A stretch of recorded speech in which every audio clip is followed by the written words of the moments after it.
Welcome to Between the Rows, the weekly podcast by Glacier FarmMedia. I'm your host this week, Laura Rance. This week we'll hear from a Saskatchewan dairy farmer who is sharing his story with the world. We'll also talk about how the face of agriculture is changing and how all of us in this sector are being challenged to embrace that change. And we'll learn about the latest developments in the cattle markets. But first, a word from our sponsor. Thanks for calling the Crop Guru. Yeah, I'm wondering about increasing yield and return with optimal P&K applications. Reply hazy, try again. Okay, I also need a nutrient removal calculator. Cannot predict now. Hold on. Are you using a magic 8-ball? Signs point to yes? Get less guessing and more data. Expert research, advice, and soil management tools are available for free at Nutrien Economics. That's nutrien-economics.com. There's a question on the minds of many of our longtime listeners. When will Between the Rows finally do a segment on Uber influencer Kim Kardashian? Well, the answer is here. Never. But we are about to do our first segment on one of the leading lights of ag influencers. Jan Kiestra is a 22-year-old dairy farmer known as SaskDutch Kid. His YouTube channel highlights the day in and day out life on his family's Saskatchewan farm, taking care of 230 Holsteins on 2,100 acres. His YouTube channel has over 140,000 subscribers. He's posted over 100 videos, and they've been watched more than 21 million times. Between the Rows contributor Bruce Thorson caught up with Jan. Good morning, everybody. My name is Jan, and today is going to be an exciting video because I'm heading over to pick up a new scraper for our barn. Morning, everybody. Today we're going to be hauling some more slop out of the corrals. They're getting pretty muddy. They already are, and we're not just going to stand around and wait for them to dry. There's so much mud in the corrals, it's difficult for the cows to walk around, so today we're going to try and speed up the drying process by cleaning up all of that slop. Morning, everybody. We're just out in the corrals right now. 3 little steer calves got out of the corral. 2 of them are right here. Naughty little buggers. They walk in all the feed bunks and make them dirty once they get out. So Dad's in the truck, he's driving to the end. He's going to pick up one that's all the way back there. Put them back in their corral. Come on.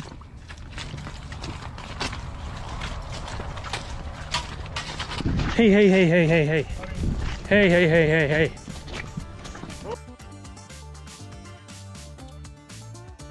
August of 2019, I was watching a bunch of YouTubers, a bunch of farmers on YouTube actually, and they were just showing their operations. And there was a bunch of crop farmers, there's cattle guys, dairy farmers, pig farmers, everything you could imagine. There's guys out there showing their operations, and I thought this was pretty cool. I really enjoyed watching all of those other guys doing it, so I figured I'd give it a shot. And I found myself walking around the farm talking to a GoPro, explaining what I was doing around the farm, and did that for, I guess, one video a week I was trying to post of just milking cows, feeding cows, hauling manure, whatever I was doing around the farm.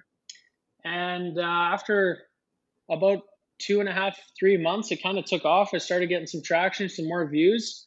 And so I guess I just film myself around the farm now and show the world what I do on YouTube. So I guess the thing is, first up, how do you find the time to do that? Because you do post, I think, a couple times a week, and you do post things that are, anywhere from 8 minutes to 20 minutes. You do shoot them yourself. You do edit them yourself. A dairy farm takes a lot of time and commitment. How are you able to pull off basically this second part of, well, not the second part of the job, but this other job? So it's definitely a huge commitment, I guess. I find myself on weekends at night sitting there editing videos when I'd probably rather be doing something else. But it's just, I'm just committed to growing the YouTube channel right now. I'm sure that'll slow down in the future, but right now I'm kind of, I do my work during the day on the farm and I go home and edit the video and put it together. I guess filming the videos, it does add a bit of time to my day, but it kind of fits pretty good in with the rest of the work on the dairy farm. It doesn't add too much time, so it works. So they're back in their corral, and I guess those little buggers literally squeeze underneath this bottom post here. It's a pretty tight fit. We feed these steers every 2 days, so it's maybe a little bit hard to guess how much feed you should actually put in front of them. We're usually really good, but sometimes you make a mistake and they're out of feed in the morning, and then they try and find some food somewhere else. So that's probably how they got out, but they're back in there. Let's give people a sense of what we're talking about here. You've been doing it for about a year. You're putting out a couple times a week.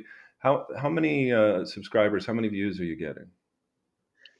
So I guess I think we just passed 140,000 subscribers on YouTube, and the videos will get anywhere between usually 50 to 60,000 views all the way up to a couple 100,000 views. So other than watching other people do this sort of thing on YouTube and thinking that looks like fun, why are you doing this? Why are you giving up the hours and the time and all this? Yeah, I guess if you're on social media nowadays, there's a lot of talk about farm and agriculture and dairy farms in general, and it's not all positive. So I figured it's best if people learned about dairy farms hearing it from a dairy farmer, because if we're not going to tell the public how we do it or show how we do things and why we do things on a dairy farm, someone is going to, and it's probably going to have a negative connotation around it, I guess, and it'd just be better for us to do it. So. To this heifer that's calving, she finally laid down. She was constantly standing in the back corner there. She finally laid down. It looks like she's finally doing the work. She's starting to push that calf out. I'm going to try and sneak up on her, grab those two rear legs of the calf and try and pull it out. I think it's been long enough. That calf needs to come off now. And so we're going to try sneak up on her. Otherwise, if she gets up and I can't do that, we're going to get her into the barn and put her in a headlock because I want that calf off. It's been too long now.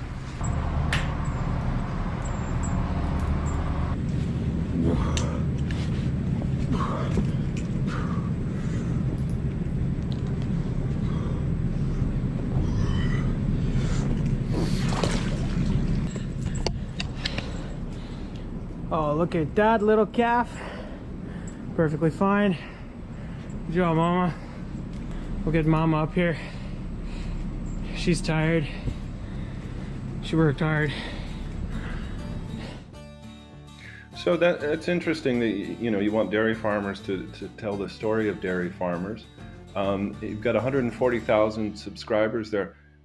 I'm guessing they're not all dairy farmers. Do you have an idea of just who makes up that 140,000? Are these people sitting in the in urban areas and city areas wanting to figure out what happens on a farm, or who's watching these things? Do you know? So I actually did a poll once on my YouTube channel when I had about 50,000 subscribers, asking how many of you guys are dairy farmers? Are you guys just city people or people from the suburbs watching my YouTube videos? And it turns out, I guess, around 35% of my viewers back then were dairy farmers. And the other 65%, I guess, were people that weren't in agriculture that were just watching the videos. And I imagine it's still pretty close to that today. So why do you think, the majority of your viewers they're not farmers, but what do you think they're getting from watching this? Why are they tuning in? I've seen a lot of comments over the past year that I've been doing this, that people had no idea all of the work that actually went into a dairy farm. I think some people are kind of surprised at all the different things it takes to run and have a successful dairy farm. So I guess some people just find it interesting. They had no idea what it looked like, and maybe the video pops up in the recommended videos on YouTube and they find themselves watching it and take an interest to it. So we put a bunch of close-up cows and heifers in that corral 9 there a couple videos ago. That's where that's happening. And corral 2, just to my right here. So all the heifers in this corral have a collar on their neck, and that kind of measures how much they run around. That's why the collars are on the cows here and in the milk barn. It's to see when a cow comes in heat. They usually run around and jump on each other a whole bunch, and that's kind of how it lets us know in the computer that these cows are in heat. So I got a list of 4 to check out this morning, so we're gonna get that done. This YouTube is a young person's game. It's relatively new in terms of media. How old are you, Young? I'm 22 years old now. And do you feel like there's much of a separation in terms of your generation of farmers and the folks who came before you when it comes to the use of the social media? Yeah, I definitely think there is. Although it's pretty interesting to look at my analytics here on YouTube. I can see exactly the age of all the people that are watching my videos and where they're from. And I guess a big chunk of my viewers are between 18 and 35, all the way up to 45. I think 18 to 45 makes up 60% of my viewers. But I actually have quite a few viewers that are 65 plus. Maybe 10% of my viewers are over 65 years old. So are they all farmers? Possibly quite a few of them are. And I guess they're figuring the YouTube thing out because they're watching the videos. But in terms of making videos, probably it's difficult to figure out technology if you didn't grow up with it. And that's probably where the divide is. And I mean, you mentioned you wanted people to know how much work goes into running a dairy farm and what's involved. Is it possible to say exactly what message you want to get across other than that? I would just really hope that everyone, after watching my videos, can see that we treat the cows with respect. We try to produce milk as ethically as we possibly can with regards to respecting the cows and respecting our environment. And we really try to do a good job for everybody. You know, this job pressure washing manure equipment, it kind of sucks at some points when you get a bunch of manure blasted in your face. But this evening, it's a Friday evening, it's so nice out. Sun's just cooking there. There's absolutely no wind. And what is it today? April 16th or April 17th? And I'm just here in a t-shirt, which is not usual for out here. So honestly, absolutely nothing to complain about. But that is going to be it for today's video, guys. I'm super stoked that we got all of the liquid hauled out of that pit already. And it's only April 16th today. So that is awesome. Getting the year started off right. Getting big jobs out of the way quickly here. But that is going to be it for today's video, guys. I hope to see you guys in the next one. Thanks for watching. That was Saskatchewan dairy farmer Jan Kielstra. This is Between the Rows. I'm your host, Laura Rance.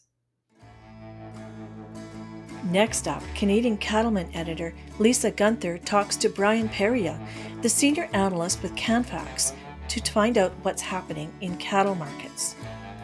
So Brian, tell us a little bit about what the outlook looks like for the fed and feeder markets. Well, we're heading into spring right now, and usually that's a good time for the fed cattle market. Quite often we see our prices, spring or first half highs happen in April or May. So hopefully we're anticipating stronger fed cattle prices. To be honest, here through March, April, it's been somewhat disappointing so far. We're around 150 per hundredweight. On fed cattle, which is where we were in February. So we were anticipating a little higher prices, and feedlots still, a lot of these feedlots need 160 or more to break even. So we're continuing to see losses there.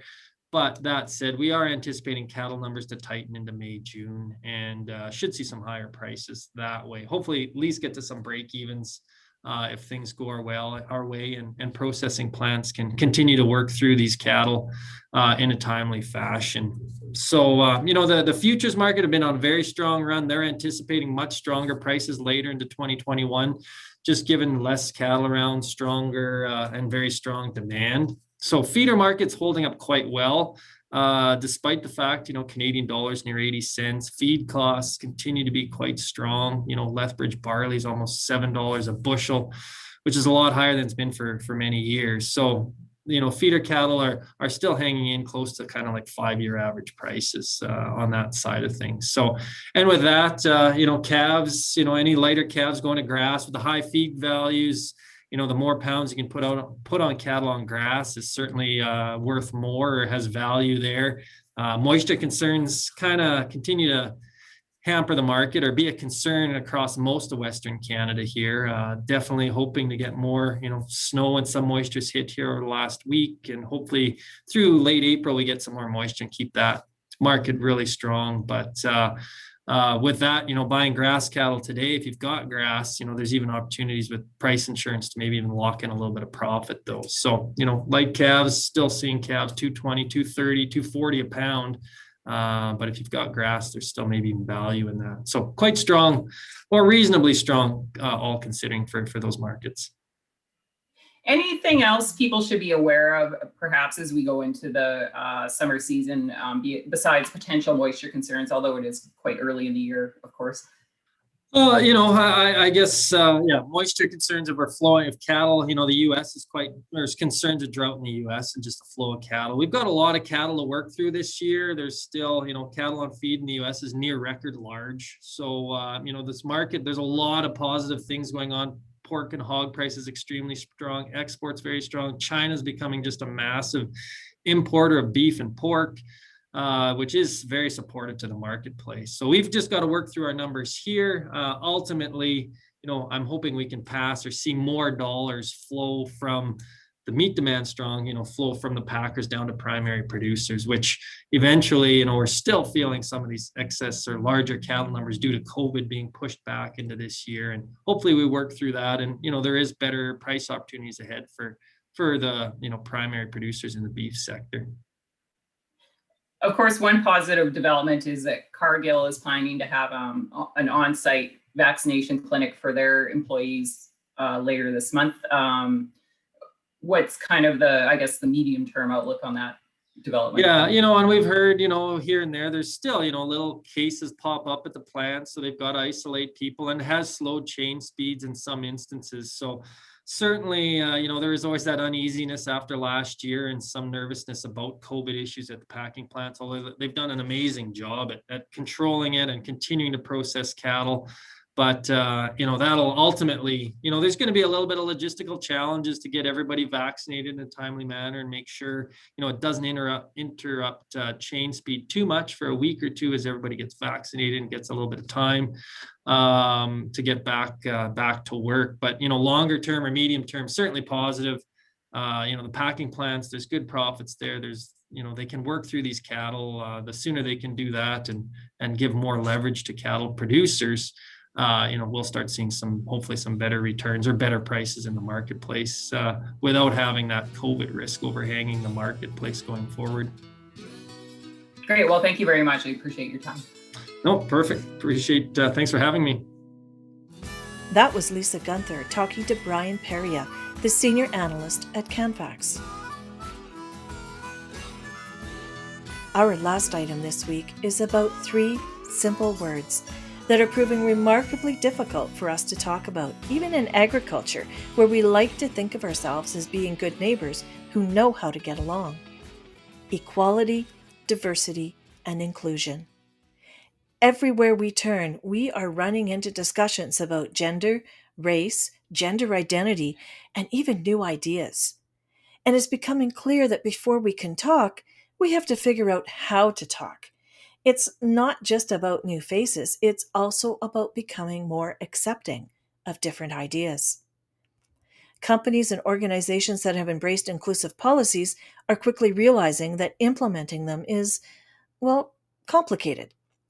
As we see in the media, words and intentions that are supposed to bring us together all too often become a source of conflict. I recently spoke to 2 individuals who bring very different perspectives to the issues around equality, diversity, and inclusion, but they do share one thing in common. Both are working to open up the conversations we need to have in agriculture in ways that can bring about meaningful change. One of the voices you'll hear is Dan Wright, a career corporate executive who currently heads up the seeds division for Syngenta. Dan has been actively speaking up about equality, diversity, and inclusion, both within his own organization and across the agricultural sector. But we'll start with Jen Christie, who founded the Ag Women's Network as she was starting out in her career 8 years ago. You can find the network on Facebook. Jen has also been active on social media and in opinion pieces challenging conventional thinking in the industry. At that point in time, I was still working at John Deere, and within John Deere, there was very few women in leadership positions. And I was contemplating, I guess, what my career path might look like and where I, saw myself in the future, and felt like it was really important to be able to connect with other women in the industry. And particularly at the time, I actually was looking for a mentor, and felt a mentor outside of John Deere might be appropriate. but I just didn't know many women in leadership positions 8 years ago in the agriculture industry. And I'm sure, they were certainly there, but they weren't maybe as visible as they are today. And so connecting and chatting with a couple of my peers that were around the same point in their careers, we felt like it made sense to have a forum or a place where young women that were professionals could gather and share the experiences that they were having and establish really, I guess it was established as like a peer mentoring group. And then it really just grew from there. People said, when did it start? And I don't really know when it started, because I don't think there's a point in time. Maybe there is, but I've referenced in other discussions watching my mother be an equal partner in a farm equipment dealership in the 80s and, not get the respect to attend meetings and things like that, and her having to fight for that. Watch my sisters, I have 3 awesome sisters, watch things that they do, watch my wife, just watch and listen and think, why do they have to fight harder and do things that men don't have to? And because they get into a bit of a conversation sometimes, do barriers exist? I think there's enough information. Yes, the barriers exist. I think for us, we came into the industry with this expectation that, we were equal and we could achieve anything that we set out to. And as your career advances, you start to wonder, why that wasn't the case, or why you don't see women in leadership, why that hasn't been the case in the past.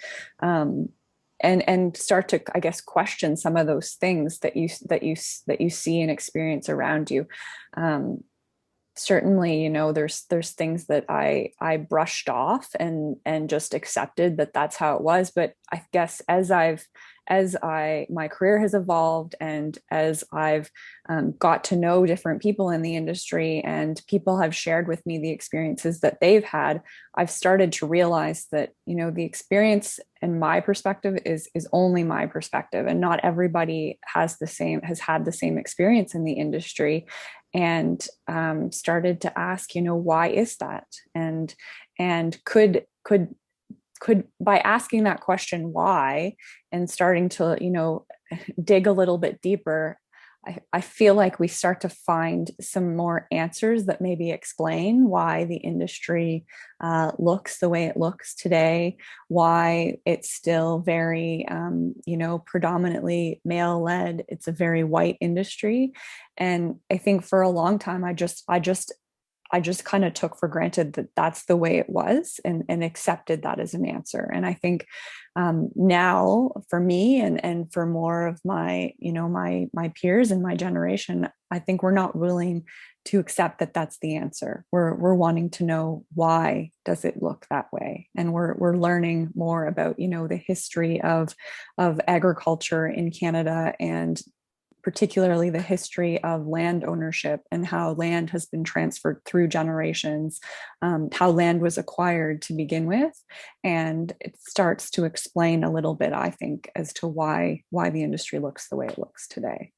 If you were walking into a room and look at me, you would say, that guy's part of the problem.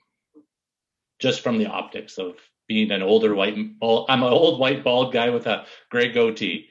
Right. So you'd say, if I had an unconscious bias and I walked into the room, I'd say that person would fit the type of person that I think is part of the problem for standing in the way of change.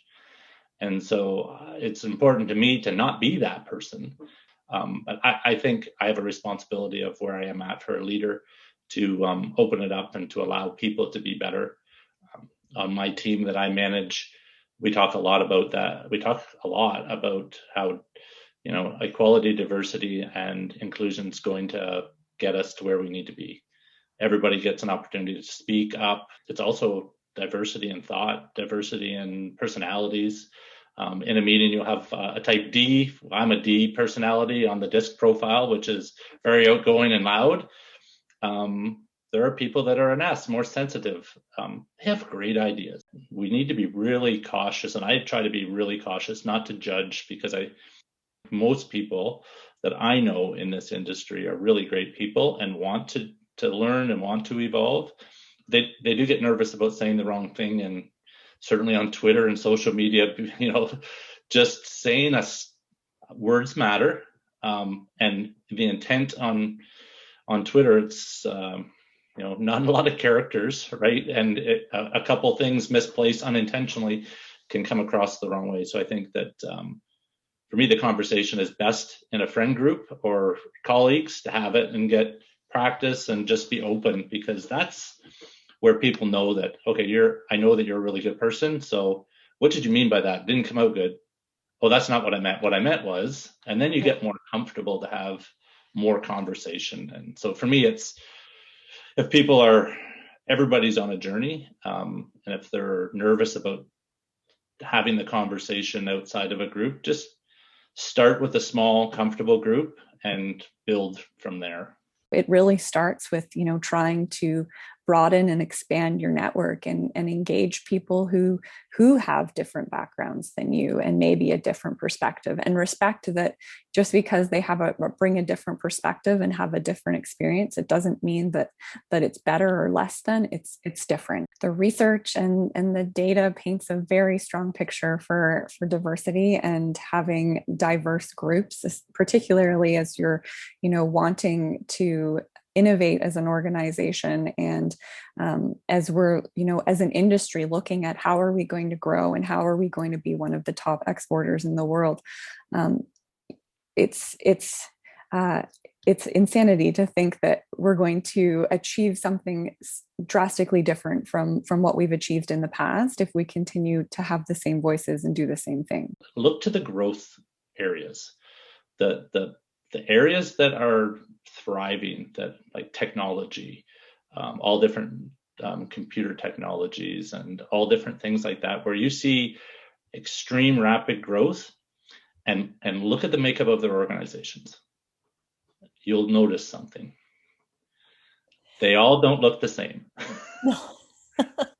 Team members across the country have said, we've got some policies, but how are we seeing true change? How are we seeing the leadership live it, not have it on a policy or on a page? How does it become part of our core beliefs? And I think we're really trying to drive into that. John Parr's the president of the Syngenta crop protection, and he calls it diversity and inclusion, the lifeblood of Syngenta, and how vital it is for our innovation of where we're going to go and drive to that powerhouse, which I talked about earlier on, looking at a lot of those really strong growth companies.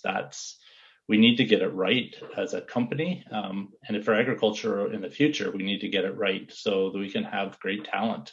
We want talent to stay in our industry, and we want to attract talent, and also let the people that are in our industry, in our companies, in our organizations be their best selves as well.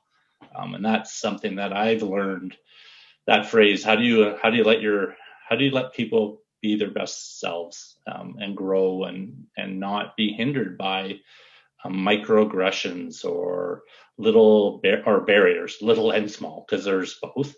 How do you remove some of those so people can thrive? Ag Women's Network is also still a very, white network of white women, and through the course of history, as I've learned about different feminist movements, just recently I was reading about the farm women's organizing that happened around the time I was born. These movements still very much worked to support and enable and empower white women, and I've had the opportunity to work with women from different backgrounds, and I've gotten to know LGBTQ people in the industry, and more I'm feeling like I don't see these people in the industry. They're not represented in leadership, and if I'm not seeing them, then for them it must be devastating to not be able to see yourself in the people that are in leadership. What do you say to people that find this whole conversation quite threatening and intimidating? I bring it back to equality. I have had these conversations with some colleagues, some people in the industry, certainly friends. Dig into it, maybe more on the friend side, because I think it's safer. We talked about that fear, right? It's a safe zone of hey, I'm worried about this or that. And I say start, and it's okay to not to be perfect. And you're a good person. I think you're a good person to start if you truly want to. If you don't want to, you need to do some work to understand that this is a true problem. Like if you don't think that we don't need more research to see if it's a problem. It's like, how do we come up with solutions to make it happen? It's a really hard topic to, just put your thoughts down in 140 characters on Twitter or even an article. I mean, it's you can't get into all the nuance of it in an article. So I appreciate the conversation. Social media sometimes isn't the easiest place to have conversations at all, is it? It tends to get polarized very quickly.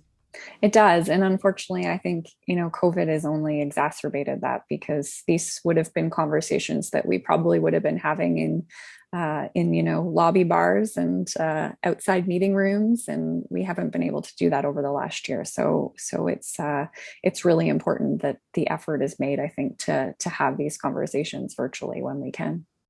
What's driving change? Empowerment. I think as you get more momentum, people say, hey, there are barriers, allowing people the opportunity to speak up. I was lucky enough to belong to the Canadian Seed Trade Association and go through the executive and was president there. And for 1 year, it's a great system. You run through the board, you're president for a year and past president. And I think that was a great model for leadership development. We made diversity and inclusion and equality a priority and made it okay to talk about. And when we did that, more people talked about it, and not women, not people of color or minorities. Everybody talked about it, and everybody had a story about it. And so I think what's driving change is people being open to have the conversation and empowering people to take that opportunity to have it. That was Dan Wright and Jen Christie, two of the many voices talking about how we recognize and embrace the changing face of agriculture. That's all we have for you on this week's Between the Rows, but we'll be back again next week. I hope you'll join us.